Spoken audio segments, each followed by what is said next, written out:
नमस्कार विद्यार्थी मित्रांनो, आपली जी तिसरी टेस्ट आहे, या तिसऱ्या टेस्टचं डिस्कशन आपण बघूयात. हा दिलेला प्रश्न तुम्ही सोडवला असेलच सगळ्यांनी. बघा, ए-बी-सी-डी हे वेगवेगळे 7 ठिकाणं दाखवली आहेत. त्यांच्यामध्ये या रेषा त्यांच्यामध्ये किलोमीटरमध्ये असलेलं अंतर दाखवत आहेत. म्हणजे उदाहरणार्थ हे 4 आहेत, तर 4 किलोमीटर, 8 आहेत, 8 किलोमीटर. ए आणि जी मधलं कमीत कमी अंतर दाखवणारा पर्याय निवडायचा. तर ए इथं आहे आणि आपला जी इथे आहे. याच्यात आता कमीत कमी अंतर निवडण्यासाठी काय करायचं? जिथून सुरुवात करताय तिथला लिस्ट घ्यायचा. सो इथलं घेतला 4. 4 पशी कमीत कमी 7 आणि 9 आणि 2 पैकी 2 आहे. 4 अन् 2 6. इथं आल्यानंतर हा 1 कमीत कमी आहे. नंतर 5 आणि 3 पैकी हा 3 कमीत कमी घेतला. नंतर इथं आल्यानंतर 1 आणि 3 पैकी कमीत कमी 1 घेतला आणि नंतर हा इथून घेतला. तर मोजा हे किती झाले? 4 अन् 2 6 आणि 1 7 अन् 3 10, 11 आणि हे 12. सो मिनिमम अंतर किती असणार? हे 12. सो या पद्धतीने हा नोडल जो आहे एका नोडवरून दुसऱ्या नोडकडे जाण्याचा हा जो क्वेशन आहे, तो तुम्हाला सांगितलेली ट्रिक काय आहे? जिथून तुम्ही प्रवास करताय तिथलं मिनिमम ऑफ द मिनिमम अंतर घ्या. तिथून या प्रश्नाचं करेक्ट उत्तर आपल्याला मार्क करता येईल. ओके. चला पुढचा प्रश्न घेऊयात. अ, 2 वस्तू अनुक्रमे 20% आणि 25% नफ्यावर एकाच विक्री किमतीला विकल्या. तर त्या वस्तूंची एकूण खरेदी किंमत बघा इथं काय दिली आहे? खरेदी किंमत दिली आहे 1,96,000. तर त्या वस्तूंच्या खरेदी किमतीमधील फरक दर्शवणारा पर्याय निवडा. बघा आता हा थोडासा ट्विस्ट असलेला हा क्वेशन आहे. या प्रश्नामध्ये आपल्याला सोडवण्यासाठी आपण काय ट्रिक वापरणार ह्याच्यामध्ये? तर या वस्तूंना आपल्याला त्यांची खरेदी किंमत काय आहे हे आपल्याला फाइंड आउट करता आलं पाहिजे. आणि ही खरेदी किंमत फाइंड आउट करण्यासाठी तुम्ही सगळ्यात पहिल्यांदा एक वस्तू जी आहे ज्याचा नफा 20% आहे. तर पकडताना तुम्ही समजा जर 125% नफा जर असेल, तर साधारणपणे तुम्ही असं पकडून चला, की 125% किंमत जर आपण पकडली, की समजा 100 आहे असं पकडलं.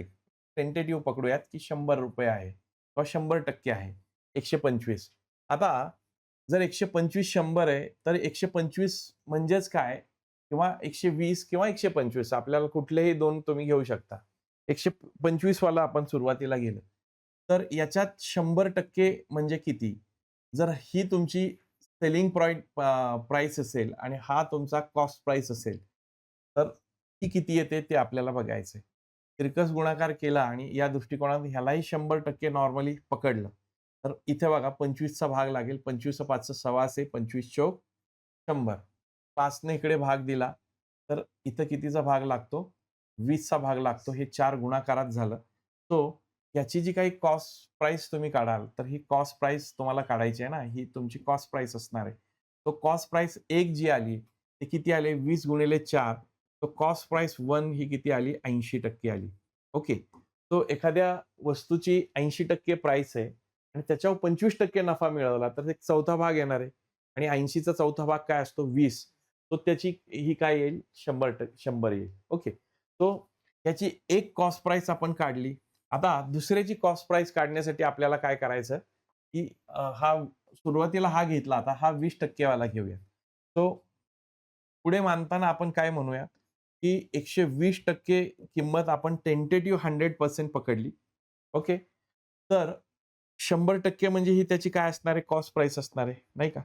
ही कॉस्ट प्राइस किती? ही कॉस्ट प्राइस 2 पकडूयात आणि ह्याचा तिरकस गुणाकार करूयात.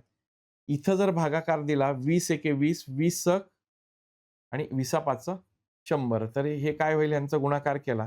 कॉस प्राइस 2 काढली आपण. 100 गुणिले 5 केलं तर 500 भागिले 6. हेच जर पुढे सोडवलं तर काय येईल? 250 भागिले 3 येईल. आता ह्याला तुम्ही फ्रॅक्शनमध्ये केलं तरी तुम्ही चालू शकता किंवा असंच ठेवलं तरी तुम्ही चालू शकता. आता ही काय आली? कॉस्ट प्राइस 2 आली. म्हणजे ह्याच्यात आपल्याला एक गोष्ट सांगितली आहे, की त्यांची कॉस्ट प्राइस वेगवेगळी आहे. पण विक्री किंमत कशी आहे? एकच आहे. सो आता आपल्याला इथं एक गोष्ट आपल्याला काढायची, की विक्री किमतीमधला त्यांचा डिफरन्स आपल्याला काढलाय. आपल्याला वस्तूंच्या खरेदी किमतीमधला फरक विचारलाय. Cost price 1 minus cost price 2 काढता काढता येईल. तो ही काढण्यासाठी आपल्याला काय करावं लागेल? या कॉस्ट प्राइस 1 म्हणजे 80 आणि हे किती येईल साधारणपणे तुम्ही बघितलं ह्यानी भाग दिला तर 83 पॉइंट समथिंग येईल बघा. बघा जर भाग देऊ 3 एके 3, 3 8 24 राहिला 1, 3 त्रिक म्हणजे 83.33 असं काहीतरी येईल.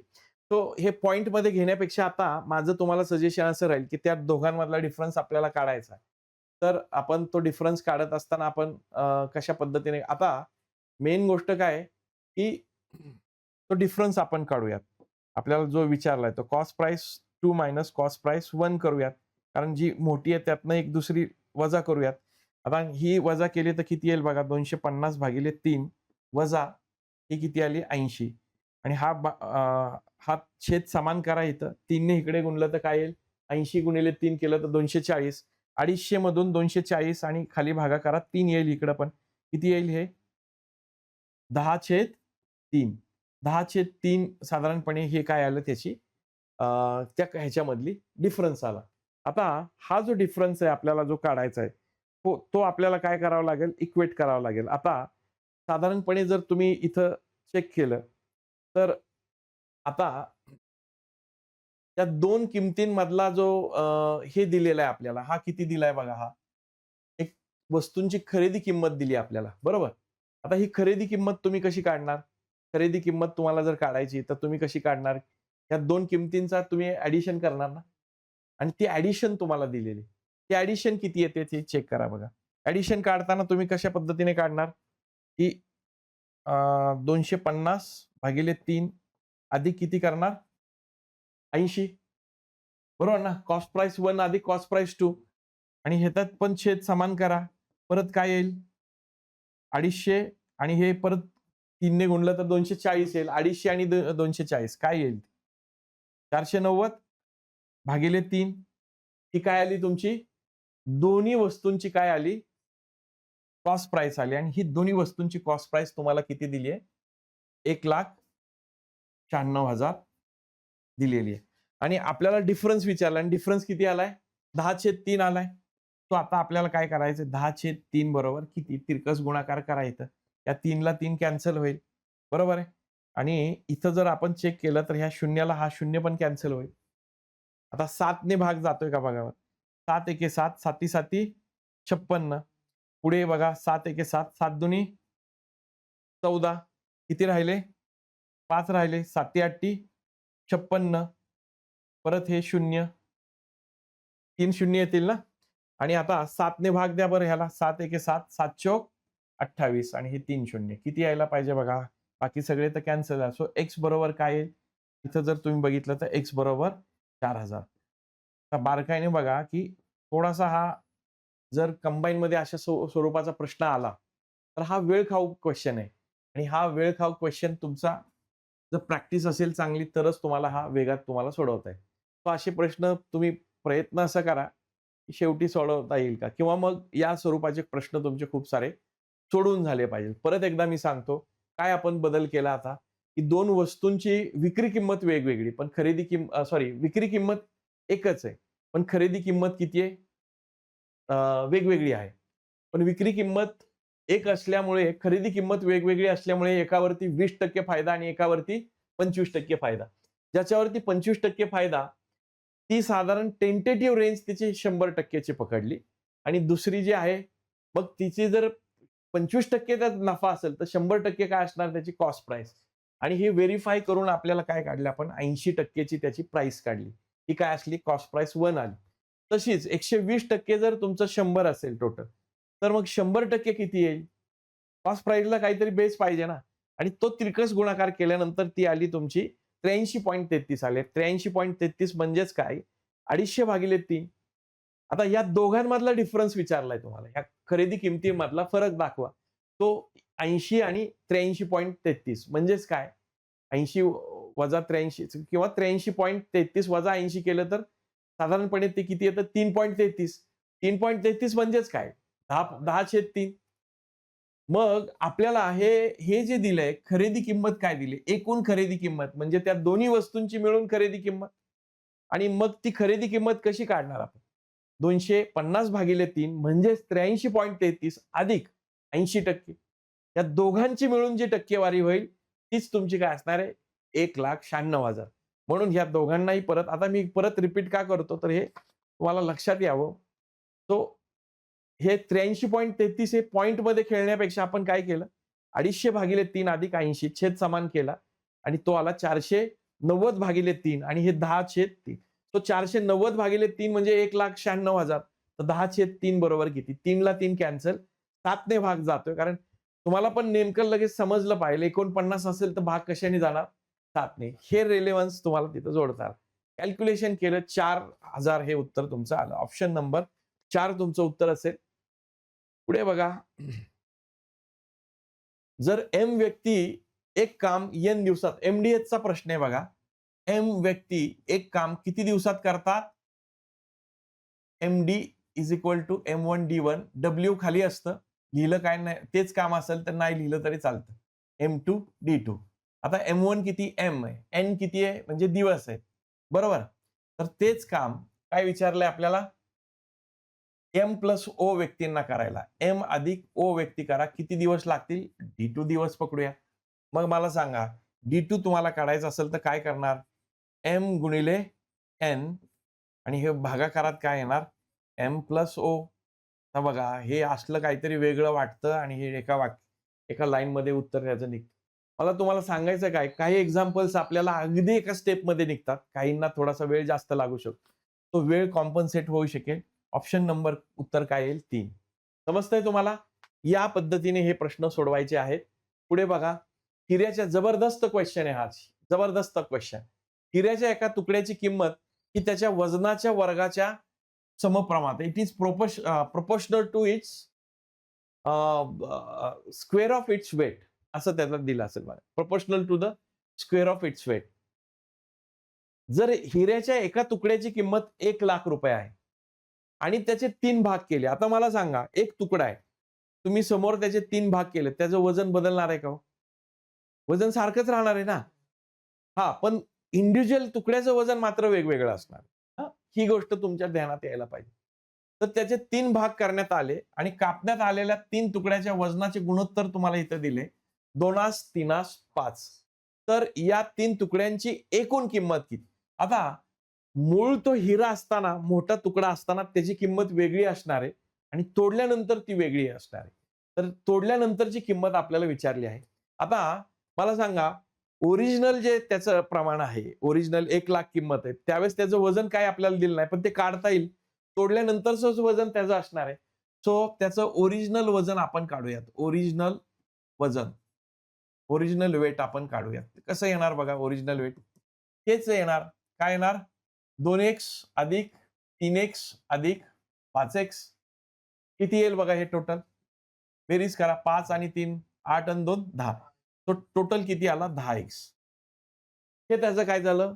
वजन झालं आणि ह्या 10xच्या स्क्वेअरच्या प्रमाणात त्याची किंमत असणार. म्हणजेच काय? आता बघा, 10x त्याचं ओरिजिनल वजन झालंय. बरोबर आहे? आणि ह्याच्याच वजनाच्याच वर्गाच्या समप्रमाणात दिलंय. सो ह्याचा वर्ग केला. तर हे काय असणार आहे? त्याची किंमत असणार आहे. किती आहे ती? 1,00,000 दिली आहे टेंटेटिव्ह. मग मला सांगा ह्याचा वर्ग काय येईल? 100x वर्ग येईल. बरोबर, हे काय येईल? 1,00,000 येईल अशा पद्धतीने. बरोबर? मग मला सांगा ह्या 2 शून्याला हे 2 शून्य गेले आणि x वर्ग बरोबर काय आला तुमचा? 1,000 ना? 1,000 आला. आता x ह्याचा वर्गमूळ निघत नाही बघा. त्यामुळे असं वाटतं की आपल्याला प्रश्न चुकलाय का काय? पण आता इथंच थोडं पेशन्स ठेवा. आता त्या 3 तुकड्यांच्या वजनाचे गुणोत्तर दिलं, तर त्या 3 तुकड्यांची एकूण किंमत विचारली. आता त्या 3 तुकड्यांची एकूण किंमत काढायची झाली, तर एका तुकड्याची वेगळी निघणार, दुसऱ्या तुकड्याची वेगळी निघणार, तिसऱ्या तुकड्याची वेगळी आणि ती किती निघेल तुम्हाला सांगतो. पहिल्या तुकड्याची किती येणार? 2x वर्ग अधिक 3x वर्ग अधिक 5x वर्ग. बरोबर आहे? आणि ही जर बेरीज तुम्ही केली, ह्याचा पण वर्ग होईल ना? ह्याचा पण वर्ग होईल. संपूर्ण तुकड्याचाच वर्ग आहे ना? करा बरं वर्ग काय आला ह्या? 4x वर्ग अधिक 9x वर्ग अधिक 25x वर्ग. काय येतंय बघा बरं हे टोटल? 9 4 13, 25 आणि 13 38. तो हे आलं 38 एक्स वर्ग. ह्याची किंमत असणार आहे. बरोबर ना? पण आता तुम्हाला एक्सच माहित नाही, तर एक्स वर्ग कसा माहित असेल? पण तुम्हाला माहिती आहे ना, एक्स वर्ग दिलाच आहे ना इथं. सो फक्त एक्स वर्गची किंमत टाका. त्याचं वर्गमूळ काढण्याच्या भानगडीत पडू नका. हे किती आलं? 1000. तो फायनल त्याची जी किंमत असणार आहे, तुकड्यांची, ती किती असणार आहे? 38,000. बघा, आपल्याला असं वाटतं, की सवयीने ह्याचं वर्गमूळ निघत नाही, काहीतरी मिस्टेक झाली पण पुढे नेमकं ह्याची कशा पद्धतीने वापर करायचा दिलेल्या व्हॅल्यूजचा तो आपल्याला इथं बघता येतो. सो उत्तर काय आलं? Option number 1. एका सांकेतिक भाषेत रिनाउंड हा शब्द या पद्धतीने लिहिला जातो. तर इन्फॉर्मेशन हा शब्द कसा लिहिला? आता इथं चेक केलं ना, तर बघा बरं DEENNORW म्हणजेच इथं काय नंबरिंग देऊन पण फायदा नाही. जनरली मी तुम्हाला म्हणतो याला 1, 2, 3 म्हणा. पण इथं जरा वेगळं काय त्या डिक्शनरी प्रमाणे जोडलेत का बघा बरं. डिक्शनरी प्रमाणे जर जोडले असतील तर येस. डी नंतर काय येतं? नंतर NORW डिक्शनरी प्रमाणे जोडले. सो इन्फॉर्मेशनला कसा जोडू? सांगा बरं काय येईल ह्याच्यात अगोदर? ए येईल. तो म्हणजे हा गेला बघा. ए नंतर काय येतो? एफ. एफ किती येते एफ? म्हणजे एफ गेला तर काय? चौथा गेला. पुढे किती किती आहे हे? आय किती वेळा आहेत? पण आयच येईल ना? बरोबर. मग किती 2 वेळा जर आय असतील तर 2 यायला पाहिजे. म्हणजे हा पण गेला. तिसरा गेला. काय राहिला मग? 2च राहिला. बरोबर आहे ना? ऑप्शन नंबर 2 हा तुमचं उत्तर असेल. बघा, हा पण कमी वेळामध्ये डील होऊ शकतो. या पद्धतीचे प्रश्न. तो जिथं-जिथं वेळ वाचू शकतो, तिथं वेळ वाचणार आणि जिथं वेळ जाणार आहे, तसे प्रश्न मागे ठेवायचे. एका प्लॅटफॉर्मवर हा पण चांगला प्रश्न आहे बघा. एका प्लॅटफॉर्मवर उभ्या असलेल्या एका व्यक्तीला एक ट्रेन 4 सेकंदात ओलांडते. उलट दिशेने जाणारी तेवढ्याच लांबीची दुसरी ट्रेन त्या व्यक्तीला 5 सेकंदात ओलांडते. तर त्या दोन्ही ट्रेन एकमेकांना ओलांडण्यासाठी किती सेकंद घेतील? आता पहिली जी ट्रेन आहे, त्या पहिल्या ट्रेनची लांबी आपण डी पकडली. पण त्यांच्या लांब्या काय आहेत? सारख्याच आहेत. म्हणजे डी लांबी आहे आणि तिला किती वेळ लागतोय? T1 म्हणजेच पहिल्या व्यक्तीला ओलांडायला किती सेकंद लागलेत रे? 4 सेकंद. आणि दुसऱ्या गाडीचं स्पीड वेगळं आहे. तिची लांबी मात्र डीच आहे. तिला किती वेळ लागलाय सांगा बरं? T/5 second. तर हे 2 वेगवेगळे इक्वेशन्स आपले तयार झाले. आता मला तुम्ही सांगा, त्या 2 ट्रेन एकमेकांना ओलांडतील, पण ते कशा जातायत? उलट दिशेने जातायत. म्हणजे ट्रेनच्या स्पीडची काय होणार? बेरीज होणार. सो मग जर आपण बघितलं, तर त्या ट्रेनला लागलेला वेळ काढायचा झाला, तर पहिल्या ट्रेनची लांबी अधिक दुसऱ्या ट्रेनची लांबी भागिले स्पीडची पण काय करणार? बेरीज करणार तुम्ही. आणि इथं जर बघितलं तर D1 प्लस D2 काय आलं? ट्वाइस ऑफ D आणि स्पीड 1 किती दिलंय? D/4 आणि दुसरं D/5. छेद समान करा. इथं काय होतंय चेक करा. 2D भागाकारात 5D आणि 4D यांची बेरीज किती येईल? 9D आणि भागाकारात काय येईल? 4×5 20. बरोबर आहे? सो 2D त्याच्या खाली काहीच नाही म्हणजे 1 आणि उलटून गुणाकार केला तर हे 20 वरती जातात आणि 9D खाली येतात. तो D ला D कॅन्सल होतात. 20 दुनी 40, 40 भागिले 9 टाईम कशात मोजतात? सेकंदात. आहे का ऑप्शन? ऑप्शन नंबर 3 तुमचं उत्तर येईल. लक्षात येते? ऑप्शन नंबर 3 तुमचं उत्तर येईल. काय केलं? दोन्ही ट्रेन एकमेकांना क्रॉस करतात. त्यावेळेस काय केली? दोन्ही ट्रेनच्या लांबींची बेरीज केली आहे आणि एकमेकांच्या विरुद्ध दिशेने ते आहेत चालतात त्या ट्रेन, धावतात म्हणून त्यांच्या स्पीडची बेरीज केली. स्पीड इथं आपण काढलेलं होतं. सो या पद्धतीने हा प्रश्न सोडवला. पुढे बघा एका कंपनी जबरदस्त क्वेश्चन आहे बघा इथं मांडणी कशी आहे? इथं जर तुम्ही बघितलं तर टोटल लोक कर्मचारी आहेत 100% आणि त्या कंपनीत किती पुरुष आहेत? सांगा. 40% पुरुष आहेत. स्त्रिया किती असतील? 60% असतील की नाही? आणि त्या महिलांपैकी 60% महिला बघा ह्याच्यात परत 60% या 60%च्या 60% किती येतील? साय 36 म्हणजे 60चे 60% काढले तर किती येईल? बघा 60च्या 60% काढतोय आपण. शून्याला शून्य शून्य. साय 36% आलं हे. मग 60 मधून 36 गेले. शिल्लक किती राहिले? 24%. बरोबर ना? हे 24% शिल्लक राहिले 60चे. ओके. सो 60चे ह्याचे थोडक्यात काय 40% राहिलेले. 60चे 40%. 24 आणि बघा काय दिलंय? जर 60% महिला ह्या 40 पेक्षा जास्त वयाच्या, म्हणजे राहिलेल्या महिला किती? 24% काय असणार आहे? 40 पेक्षा कमी असणार आहे आणि त्यांची संख्या किती दिली आहे? 120. म्हणजेच काय? जर 24% ही संख्या तुमची 120 दाखवत असेल, तर काय विचारले?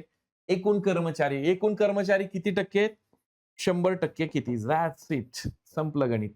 24 एके 24, 24 5 120. 100 गुणिले 5 केलं, तर 500 तुमचं उत्तर येईल मित्रांनो. सो ऑप्शन नंबर 2 हे तुमचं उत्तर असायला पाहिजे. फक्त मांडणी. एक पर्सेंटेजचा चार्ट तयार केला आणि चार्टनुसार एक्झाम्पल सॉल्व्ह केलं. नेक्स्ट. तर बघा हा पण एक प्रश्न कसा किती भारी आहे बघा. जे ही ओ ची आई आहे. पुढे बघा के हे एम चे वडील आहेत. इथून मांडायला सुरुवात करू. एम हा एन ओ ओ चा भाऊ आहे. समजा एम भाऊ आहे कोणाचा? एन आणि ओ चा आहे. म्हणजे हे पण काय झाले? भावंड झाले. कोण कोणाचे वडील? आता जे ही ओ ची आई आहे. म्हणजे जे काय झाली? आई झाली ओ ची. पुढे के हे एम चे वडील आहे. आता एम चे वडील आहे म्हणजे हे काय झाले? के ह्या जेचा नवरा झाला तो किंवा पती झाला आणि या दोघांची ही काय आली? 3 मुलं आली. बरोबर? आणि हा ओ आला. बरोबर? 2च मिनिटं. ओके. हा काय झाला? ओ. इथं आपण ओ पकडला. आता काय प्रश्न विचारला? के हे एमचे वडील आहेत. आहेत का हो? एमचे वडील आहेत के? येस. पहिलं वाक्य बरोबर आहे. आपल्याला काय विचारलं हे नीट वाचायचं बरं का. सत्य नसलेलं विचारलंय. बरं. जे ही पाहिजे होतं. जे ही यांची आई आहे. बघा बरं जे यांची आई आहे का? तर आहे बाबा. हे पण करेक्ट आहे. हे पण करेक्ट आहे. पुढं काय विचारलंय? एम हा जेचा मुलगा आहे. आहे का जेचा मुलगा? तर आहे. मग काय विचारलंय आपल्याला? सत्य नसलेलं आहे. ओ हा केचा मुलगा आहे. बरोबर आहे काय ओ? आता हा मुलगा आहे किंवा मुलगी हे सांगताच येत नाही. काय येणार? म्हणजे काय राहिलेलं हे तुमचं उत्तर असणार. हे आन्सर आहे. का? तर हे 100% सत्य नाहीये कारण जेंडर इथं लोकेट झालेलं नाहीये. ओके. सो नेक्स्ट क्वेश्चन बघा. आता खालील दिलेल्या आकृतीपासून तयार होणाऱ्या घनाचा योग्य पर्याय निवडा. आता ज्यावेळेस हे एकाड एक जे असतात ना एकमेकांच्या अपोजिट असतात. हे कधी पण लक्षात ठेवा. एकमेकांच्या काय असणार आहेत? अपोजिट. 2च्या अपोजिट बी असणार आहे. आता चेक करा. जर एच्या शेजारी 1 यायला नाही पाहिजे.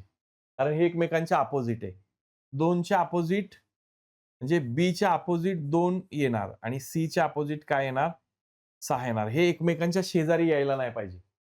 हां? कधी पण बघा ह्यातली ट्रिक काय आहे? एकाड एक जे असतात ते एकमेकांच्या अपोजिट असतात.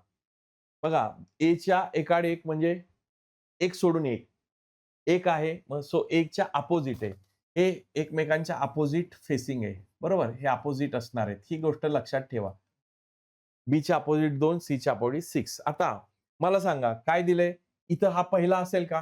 कारण हे शेजारी त्यामुळे पहिला गेला. त्यानंतर दुसरं बघा दुसरं 2च्या अपोजिट बी आहे, सी. त्याचं काही सांगता येत नाही. बरोबर? तिसरं बघा बी आणि 2. बी आणि 2 हे एकमेकांच्या अपोजिट इथं शेजारी मारलेत. हा पण गेला. आणि सी आणि 6. तो हा गेला म्हणजे काय गेला? 1. बघा या पद्धतीने हे सोडवायचं. लक्षात येतंय? अपोजिट काढून ठेवायचे अपोजिट. तिथून तुम्हाला हा प्रश्न इझिली गणाचा सॉल्व्ह करता येतो.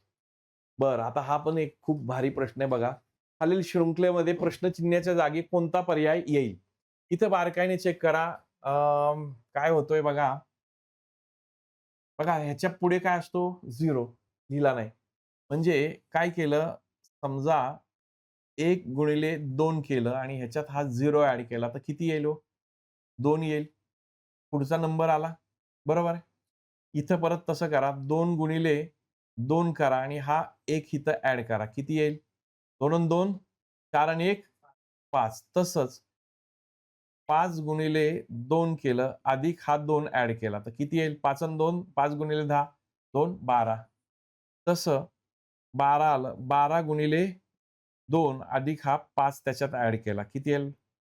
12 दुनी 24 अन् 5 29. पुढचं काय येईल? 29 गुणिले 2 अधिक 12 येईल ना? 29 दुनी 58 अधिक 12 70 येतंय का? तो 70 तुमचं उत्तर येईल. तो ह्याच्यात तुम्हाला परत एकदा सांगतो, हे सहजासहजी जर सुटलं तरच ह्याला हात घाला. जास्त जर वेळ खात असेल, कारण ह्या पझल्स लागलं लॉजिक तर लगेच लागतं आणि आता ह्याला बराच वेळ लागतो. सोडून द्यायचं. ओके. Next question. गणू सदूला 1000 मीटरच्या शर्यतीत 36 मीटरने हरवतो. बघा. शर्यत किती मीटरची आहे? 1 किलोमीटर म्हणजेच 1000 मीटरची. आता या शर्यतीत 36 मीटरने हरवले. म्हणजेच काय? कोणी कोणाला हरवले? गणूने. तो गणू जो आहे, गणू कोणाला हरवतोय? सदूला हरवतोय. किती अंतराने? 36 ने. म्हणजे गणू किती एकूण अंतर धावत असला पाहिजे? 1000 मीटरच धावणार आहे, कारण ती शर्यत कंप्लीट करतोय. आणि सदू बिचारा किती धावतोय? 36 कमी करा ह्यातनं. 964. Very good. किती? 964. आता परत बघा, सदू हा गणूपेक्षा शर्यत पूर्ण करण्यासाठी किती सेकंद जास्त घेतोय? 9 सेकंद. मला सांगा, सदूच्या बाबतीत असं लिहिलं मी, सदू हा 9 सेकंदात किती अंतर धावल सांगा बरं राहिलेलं? एक्स्ट्रा अंतर किती राहिले? 36. म्हणजेच काय? 36 मीटरचं अंतर 9 सेकंदात, तर एका सेकंदात किती धावेल सांगा बरं? 36 भागिले 9 करणार. तो एका सेकंदात किती धावेल तो? 4 मीटर धावेल. याचाच अर्थ सदूचा स्पीड सापडला. बरोबर? सदूचा स्पीड किती आला? 4 मीटर पर सेकंड्स. म्हणजे सदूचा स्पीड सापडला आपल्याला. मग आता आपल्याला काय करावं लागणार आहे? सदूचा जर स्पीड आपल्याला सापडला, तर शर्यत पूर्ण करायला सदूला किती मिनिट लागतात किंवा किती सेकंद लागतात कळेल. तर सदूचा टाइम काढला आपण. टाइम कोणाचा? सदू. सदूचा टाइम काढला. तो किती येईल बघा. सदू टोटल किती घेतोय? पूर्ण करतोयच ना शेवटी. भागिले त्याचा स्पीड किती आला? 4. किती आला बघा बरं हे? 250. 250 सेकंद घेतोय. कोण? सदू शेठ. बरोबर. सदूला लागलेला टाइम. हे मान्य आहे तुम्हाला? आपल्याला काय विचारलंय? गणूला टाइम विचारलाय. गणू किती कमी किंवा जास्त घेतोय? बघा आता इथं फसवा असू शकतो. तुम्ही डायरेक्ट 259 पण माराल. कमी लागलाय का जास्त लागलाय? कमी लागलाय. सो जो गणू आहे गणू, गणू किती टाइम घेतोय? 9 सेकंद कमी घेतोय आणि सदू 9 सेकंद जास्त घेतोय. म्हणून काय करावं? 250 मधून 9 वजा करा. तो उत्तर काय येईल? 241 सेकंद. इथं बघा एक ऑप्शन असा पण दिलाय 259 सेकंदाचा. गडबडीमध्ये तो पण मारू शकताय तुम्ही. लक्षात येतंय? सो हा टाईम अँड रेस मधला क्वेश्चन आहे. या पद्धतीने आपण या प्रश्नाला डील केलं. अतिशय चांगला प्रश्न आहे बघा हा. काय? जर y मध्ये असणाऱ्या घटकाच्या दुप्पट घटक हे x मध्ये असतील, तर a ची किंमत दाखवा. आता बघा a कुठे आहे? इथं. x आणि y दिले. आता y टोटल घटक किती आहेत ते बघू आपण. y चं जर टोटल मांडले तर किती येईल? 15 आहे. पुढं 5 आहे, अधिक 32 आहे, अधिक 12 आहे. झाले का सगळे? हां, 4. बघा बरं.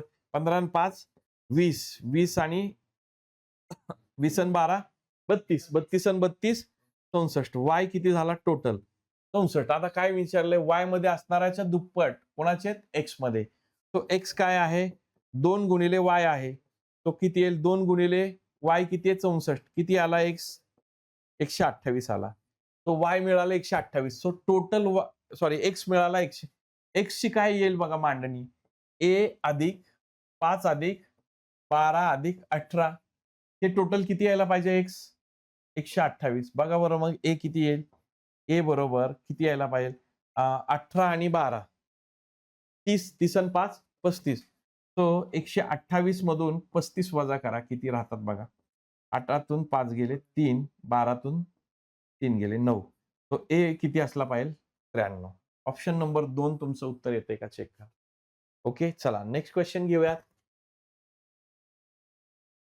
200 ते 400 पर्यंतच्या क्रमगत संख्यांची सरासरी ही 500 ते 100 पर्यंतच्या क्रमगत संख्यांच्या सरासरीपेक्षा कितीने जास्त आहे? तो कधी पण ज्यावेळेस आपल्याला सरासरी विचारली, जर सीरियल नंबर दिले असतील, क्रमगत दिले असतील, त्या केसमध्ये काय करतो आपण? पहिला नंबर अधिक शेवटचा नंबर लास्ट भागिले 2. तो सरासरी ऑब्व्हियसली जास्त मधून कमी केली तर पहिला काय? 200 अधिक 400 भागिले 2 वजा 50 अधिक 100/2 किती सरासरी आले आणि याचं उत्तर आपल्याला विचारलंय बघा. हे प्रश्न लगेच सुटणार आहे. 600/2 वजा 150 ना, 150/2 म्हणजे किती आलं? 300 वजा 75 काय येईल बघा? 225 येतंय का उत्तर? मग या प्रश्नात आपला वेळ वाचणार आणि मागच्या काही प्रश्नांमध्ये वेळ आपला जास्त जाणार. हे असं कॉम्बिनेशन इथं वापरू शकतो. एका इंटरनॅशनल स्कूलमधील 200 विद्यार्थ्यांचा सर्व्हे करण्यात आला. किती विद्यार्थी आहेत टोटल? हे 200. बघा किती विद्यार्थी आहेत? 200 सगळे स्टुडंट आहेत. आणि पुढे काय देतात, की त्यातले 80 विद्यार्थी हे पुमा किंवा आदिदास कंपनीचे बूट वापरत नाही. किती विद्यार्थी?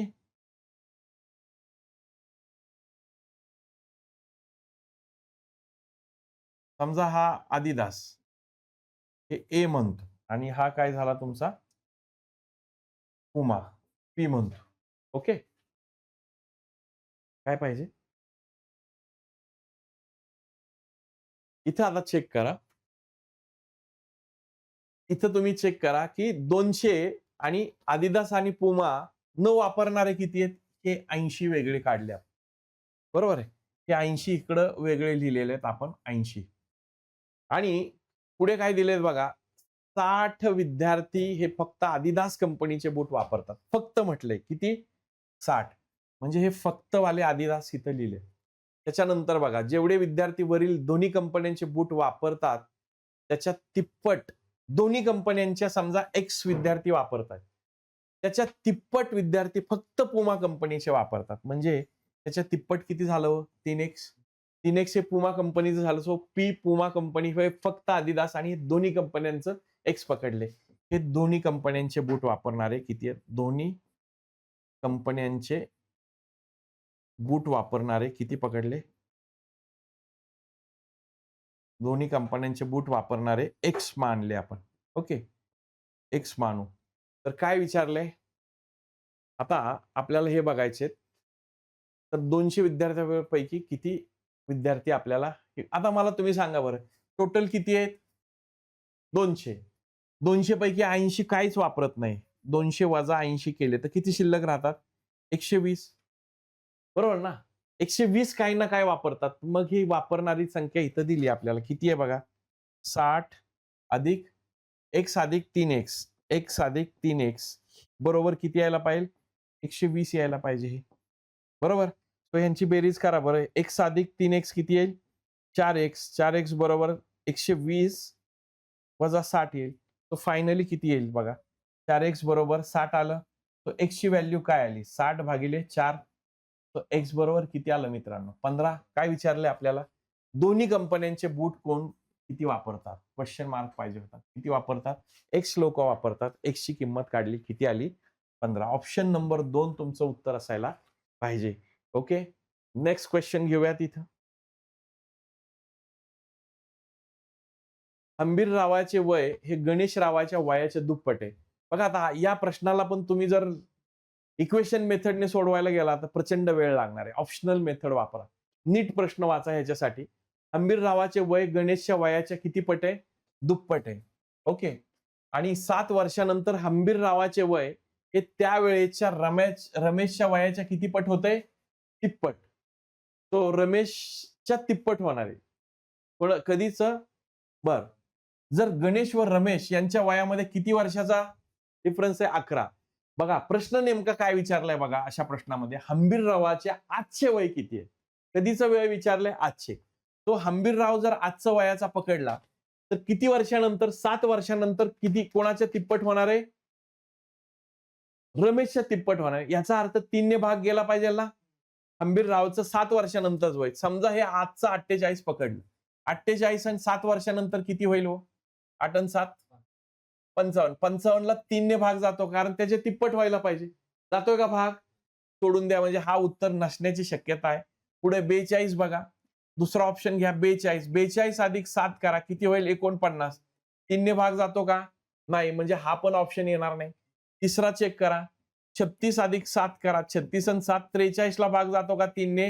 नाही. एवढं करून जर येत नाही तर हे उत्तर ठोकून द्या. वेळ नसेल तर ते ठोकून द्या कारण तेच बरोबर येणार आहे. हे किती आहे? 38 आहे. बरोबर ना? हे 38 आहे चौथा ऑप्शन. 38 अधिक 7 किती होतं? 45 आणि 45 ला 3 ने भाग जातो का? जातो. तर हंबीर शेठ 38 वर्षाचे असणार आहे. हे क्रॉस व्हेरिफाय करून बघा. हंबीर शेठ जर 38 वर्षाचा असेल, तर त्यावेळेसचं रमेशचं वय किती असेल? रमेशचं वय किती येईल? 15 येईल. त्यावेळेसचं म्हणजे रमेशचं आजचं वय किती झालं? वजा 7 करा ह्यातनं. रमेश आज आज होईल 8 वर्षाचा. तो 8 वर्षाचा रमेश हंबीर किती वर्षाचा आपण पकडलाय? 38 आणि आपल्याला कोणाचं सांगितलंय? 38च्या निम्म काय सांगितलंय? हंबीररावाचे वय हे गणेशच्या दुप्पट आहे. म्हणजे 38 कशाची दुप्पट आहे? हा? तो 19 ची दुप्पट आहे. आणि ह्या दोघातला गॅप किती पाहिजे सांगा? 11 पाहिजे. आहे का 11? बसतोय मग काढलेलं उत्तर बरोबर आहे. व्हेरिफाय करायची तुम्हाला भीती वाटत असेल, वेळ असेल तर व्हेरिफाय करा किंवा ह्याला टिक करून द्या. उत्तर येणार तुमचं. फक्त एक्झाम्पल व्यवस्थित वाचणं यासाठी आवश्यक आहे. एकदा तुम्ही ते व्यवस्थित वाचलं की जमेल. एक खेळाडू एका वर्तुळाकार मैदानात धावण्याचा सराव करत आहेत. असं मैदान आहे. ओके. आणि हे सेंटर पॉइंट. या वर्तुळाची ही काय असते? त्रिज्या असते. काय दिलंय? किती फेऱ्या मारल्या? 7. आणि 7 फेऱ्या मारल्यानंतर त्यांनी किती कव्हर केले अंतर? 2200 मीटर. आता तर केंद्रबिंदूपासून मैदानाच्या सीमेपर्यंत धावला. केंद्रबिंदूपासून इथून सीमेपर्यंत धावला. तर किती अंतर? म्हणजे त्रिज्या काढायची आपल्याला. आणि तुम्हाला माहिती आहे, समजा इथून सुरुवात केली आणि एक राउंड मारला, तर तो किती अंतर कव्हर करेल? 2 पाय आर. पण असे किती राउंड मारले त्याने? 7 राउंड. त्यावेळेस किती अंतर कव्हर केलं? 2200 मीटर. तो 7 गुणिले 2 गुणिले 22/7 गुणिले आर आणि डायरेक्ट आर मिळेल बघा 2200. ओके. आता इथं तुम्ही चेक करा. या 7 ला 7 गेले. 22 एके 22 म्हणजे हे राहिलं 100.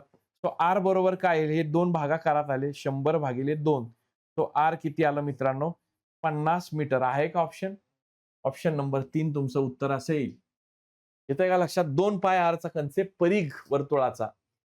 खालील एका शृंखलेमध्ये चुकीची एक संख्या दिली आहे. ते पर्यायामधून चुकीची संख्या. बघा बरं हे ह्याची दुप्पट केली तर काय होते? 444 ची दुप्पट. 888 त्याच्या जवळ आहे काहीतरी. 4 वाढले. 220 ची दुप्पट किती येते? 440 आणि 4 असं होतंय काय हे? मग काय झालं हे? गुणिले 2 केलं आणि अधिक 4 केलं. ओके. इथं पण तसंच. काय केलं? गुणिले 2 केलं आणि अधिक 4. 108 ची दुप्पट काय आली? गुणिले 2 अधिक 4 216 आणि 4 तसं 52 गुणिले 2 केलं तर 52 गुणिले 2 104 अधिक 4 जमलं. आता 24 गुणिले 4 24 गुणिले 2 48 अधिक 4 केले तर 52. तसं आता 12 गुणिले 2 केलं तर 24 येतंय म्हणजे काहीतरी इथं गणलंय. बरोबर? म्हणजे इथं काय पाहिजे होतं माहितीये का? की इथं 4 ने भागा म्हणजे 10 करायला पाहिजे होती इथं. 10 गुणिले 2 केलं तर 20 अधिक 4 आणि 24 येईल आणि इथं 3 गुणिले 2 केलं तर अधिक 4 10. मग ह्याचं उत्तर काय येईल? 12. कधी-कधी असाही प्रश्न येईल, ह्याच्यात एक चुकीचं आहे, तर तिथं बरोबर बसणारं पद कोणतं? त्या केसमध्ये अजून ह्याचं उत्तर काय आलं असतं? त्या केसमध्ये 10. तो असाही प्रश्न येऊ शकतो, हे लक्षात घ्या. चला थर्ड लास्ट क्वेश्चन घेऊयात आपण. एका विशिष्ट प्रकारच्या सांकेतिक भाषेत लव्ह बर्ड नाईस म्हणजे 619. Parent love kids. बघा ह्याच्यात कॉमन काय आला बघा? लव्ह आला. आणि ह्याच्यात कॉमन शब्द कोणता आहे? एक आला. म्हणजे लव्ह म्हणजे काय आला? एक, वन आला. त्यानंतर पॅरेंट्स लाईक बर्ड. बघा इथं काय आला परत? पॅरेंट आला. पॅरेंट्स आणि 952 या दोघांमध्ये कुठला कॉमन आहे? 5. तो पॅरेंटला काय आला? 5 आला. ओके. पॅरेंटला काय आला? 5. लव्हला काय आला? 1 आला. त्याच्यानंतर बघा याचं काय दिलंय? 952. आता अजून ह्याच्यात काय? लाईक आहे का कुठं? नाही. बर्ड्स आहे का कुठं? बर्ड आहे बघा 2 ठिकाणी, इथं आणि इथं. ह्याच्यात 2 कॉमन काय आहे? 9 कॉमन आहे. म्हणजे बर्डला काय झालं? 9. बरोबर? म्हणजे 1 ला जर लव्ह झालं, 9 ला बर्ड झालं, तर शिल्लक काय राहिलं? 6. 6 कशाला येणार? नाईसला येणार. तो 6 तुमचं उत्तर येईल. या पद्धतीने ह्याला सॉल्व्ह करायचं आहे. ओके. नेक्स्ट क्वेश्चन बघा. अतिशय जबरदस्त क्वेश्चन आहे हा. बेसिक इन्फॉर्मेशन तुमची कशी आहे आणि हा वाचताय कसा आहे त्याच्यावर अवलंबून असलेला प्रश्न. बघा एबीसी मध्ये बीएसी मधला हा नेहमी अँगल असतो. बीएसी हा BCAच्या 4 पट आहे. कोणाच्या 4 पट आहे? हा प्रश्न नीट स्वतःला विचारायचा. कोणाच्या? BCAच्या म्हणजे Cच्या 4 पट आहे. म्हणून ह्याला X माना. कोणाच्या 4 पट आहे त्याला मानायचं अगोदर. कोणाच्या 4 पट आहे? BCAच्या म्हणजे मधलाच नेहमी कोण असतो? BC. C हा कोण झालाय? Cच्या 4 पट. Cलाच X मानलं. तर 4 पट कोण येणार आहे? A येणार आहे. हा किती आला? 4x. ओके. आणि बाजू AB आणि AC सारख्या लांबीच्या. जर AB आणि AC सारख्या असतील, तर यांच्या अपोजिट कोण पण काय असतात? सारखे. म्हणजे हा पण X झाला. आणि सांगा त्रिकोणाच्या तिन्ही कोणांच्या मापांची बेरीज किती असते? 180. तो हे 180 बघा हे बेसिक क्वेश्चन ह्याच्यावर आहे. किती येईल बघा बरं? 6x बरोबर 180. x बरोबर किती आला? 30 अंश. काहीतरी काही 18. काय विचारलंय आपल्याला? ABC विचारलाय, B विचारलाय. B किती आहे? X. डायरेक्ट Xच निघाला इथं. Option number 3. चला शेवटचा प्रश्न बघूयात आपण. 300 ही संख्या 48% वाढली. किती टक्क्यांनी वाढली? 348. आता बघा 300 वाढली आहे 48%. बघा 348% म्हणजे किती येतात बघा. 2 शून्याला 2 शून्य गेले. तो करा बरं. 8 त्रिक 24. 2 हातचे आले. 3 चोक 12 आणि 2 14. 11 144 ने वाढली. वाढवा बरं 300 अधिक 144 किती होतात बघा 444 झाले. आता हे 444 काय होते बघा X टक्क्याने कमी केली. किती टक्क्याने? X टक्क्याने कमी केल्यावर किती येते संख्या? 333. मला सांगा बरं 444 मधून किती कमी झाल्यावर 333 येतात? 111. तो तुम्हाला X टक्के किती आलं? X टक्के हे 111. आता X ची व्हॅल्यू आली. X ने कमी आलंय ना? X ने कमी आले. सो X टक्के काढायचे आपल्याला. तो हा झाला तुमचा X झाला X. आता मला तुम्ही सांगा X हा ह्याच्या रेफरन्सने घ्यावा लागेल. 444च्या. म्हणून X टक्के काढायचा असेल तर तो 111 कमी झाले. किती मधून कमी झालं? 411 पैकी गुणिले 100 करा. म्हणजे X ची टक्केवारी सापडेल आपल्याला. 111 एके 111, 111 गुणिले 4 केलं तर 444. 4 ने भाग दिला ह्याला. किती आलं? X बरोबर किती आलं मित्रांनो? 25%. ऑप्शन नंबर 1 तुमचं उत्तर असायला पाहिजे. ही या सगळ्या टेस्टची आपली काय होती? एक्सप्लेनेशन आणि ह्याचं डिस्कशन होतं. काही अडचण असेल तर तुम्ही कृपया आपल्या ॲडमिनला कॉन्टॅक्ट करून तुम्ही विचारू शकता. आपण तुमचे डाउट्स सॉल्व्ह करूया. Thank you very much.